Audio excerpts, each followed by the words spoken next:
let's say I pretend to have some understanding of the architecture process by working myself in it for now 7 years. And I see you guys do these projects that for people that maybe are not so much in architecture or that don't understand that the depth, maybe a particular brickwork or a particular opening or a particular cut or a particular detail. That's the fruit of, that's the result of this concept design, these ideas to create the form that follows a certain fiction, but that it needs the craftsmanship of somebody that understand how we can use the bricks, how we can use certain materials, which material can follow the shape, how we can achieve this effect. And I guess in the business side too is also how we can make it payable, how we can not break the safe for this project.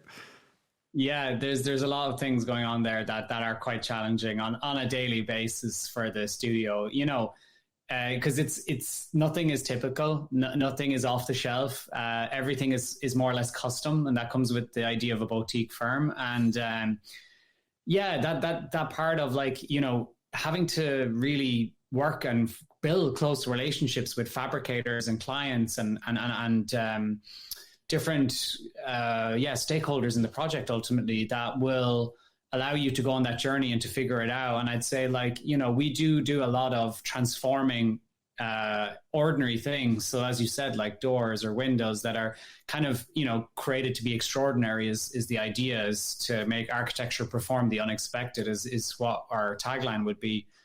And that comes with excitement, I would say, from a lot of the people involved. And like, we're lucky that I would say 90% of work that contractors or subcontractors, fabricators do is kind of like, they want to work with us because they want to do something that challenges them.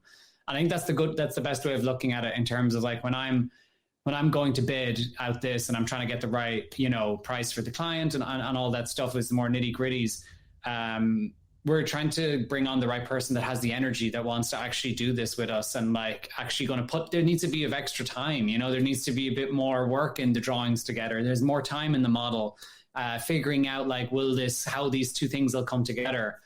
And so I think it requires more discipline, more commitment, more, you know, on all of the levels of design and detailing to ensure it's at a certain quality. And that would be my role to a certain degree in the studio as well now, is like ensuring that these relationships are all operating well, but also that things that are coming together, whether it's from the creative side or the technical side, are being executed at the level that we expect, but that our client would expect too. And that's where I'm getting the thrill out of at the moment with my career right now is this point of like, of overseeing all that and getting to see the enjoyment on from the staff of like when they're growing and they're learning, and I get an enjoyment out of seeing them kind of become another tool, like they're putting more layers on their whatever armor, let's say, or they're learning more. And also with the contractors too, and all them, it brings me back to with my dad to a certain degree, when I used to watch him out working with them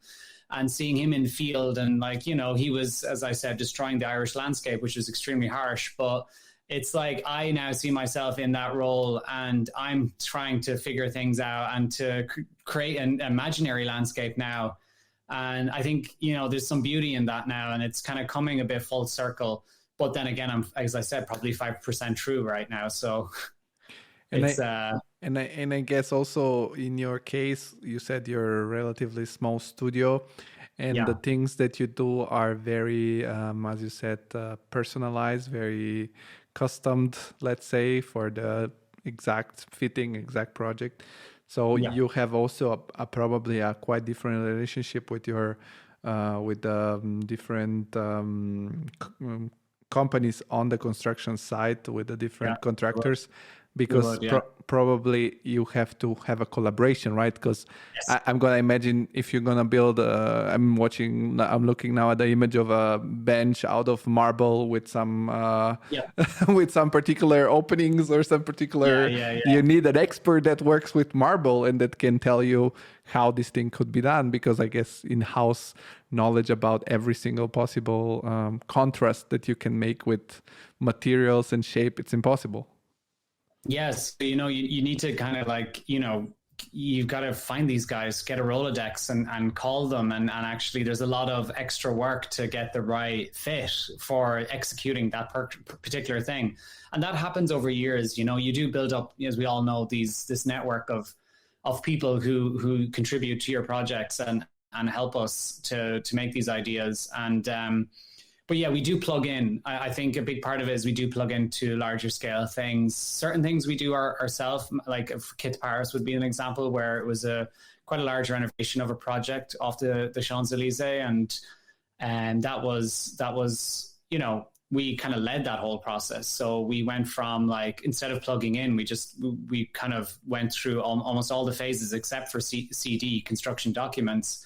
And we had a local architect do that. But there is certain projects like we do, like retail stores or restaurants, where we do take a lead. And then when it starts to go at a certain scale, we'll be a consultant ultimately for a UN studio or for, other practices that we've worked with.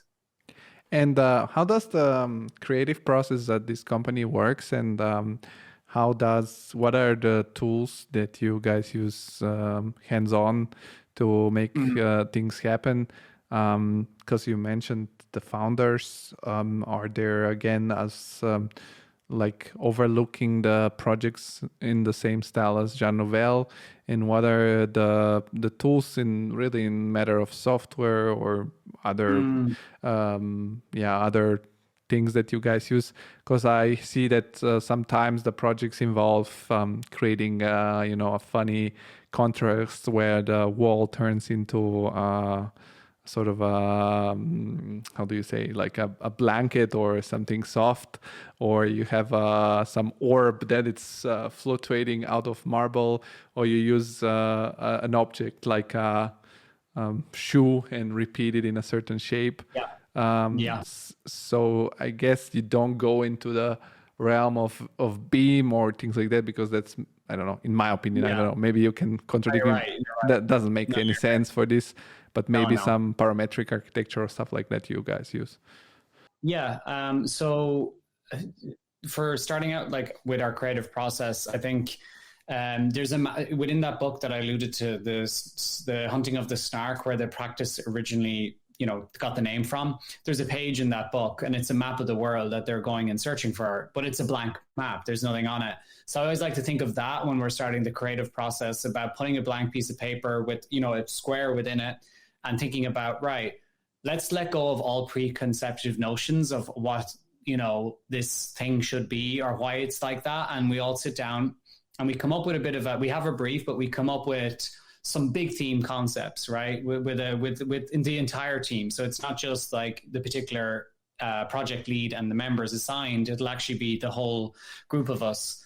And we'll think about, topics and themes, but there are principles, Georgie, that we use, and you can probably see that with what you've been saying. It's, there's this idea of always the projects need to have a playful aspect to them. They need to be immersive. They need to create unexpected moments. There needs to be a sense of wonder within the project. So there's a good few of these that we roll out, that we that set a framework, a very big picture framework, and then we allow kind of ideas to kind of come from that, and we'll shape that into a few angles.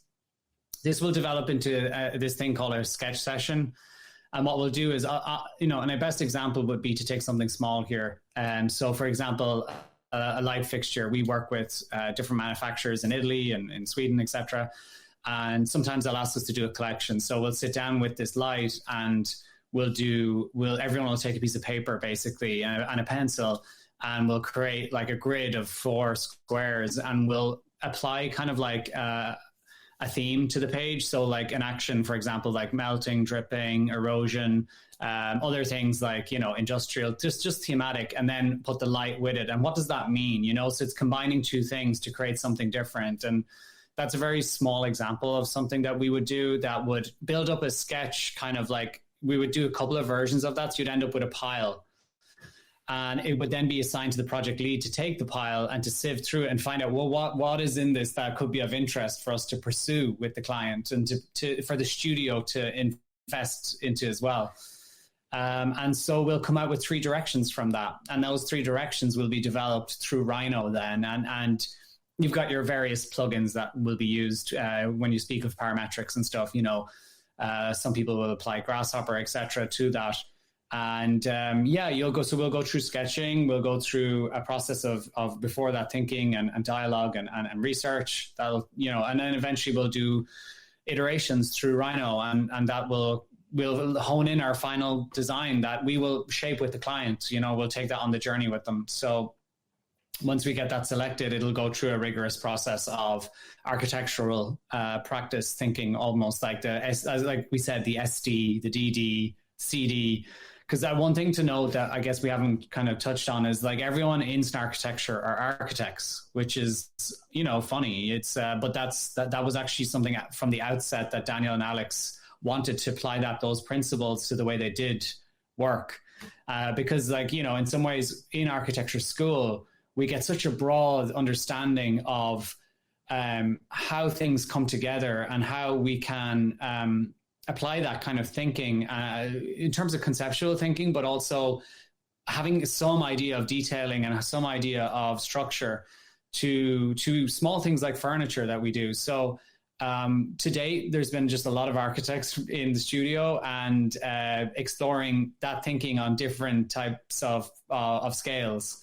And I think that's quite nice. And so then it'll just go through that process and one of the partners or myself will oversee the process. I think, and help with the feedback and the critique of that. But we like to bring in everyone. We like to just kind of like have that around the table discussion and let things happen, and creativity. Ultimately, it's a real game.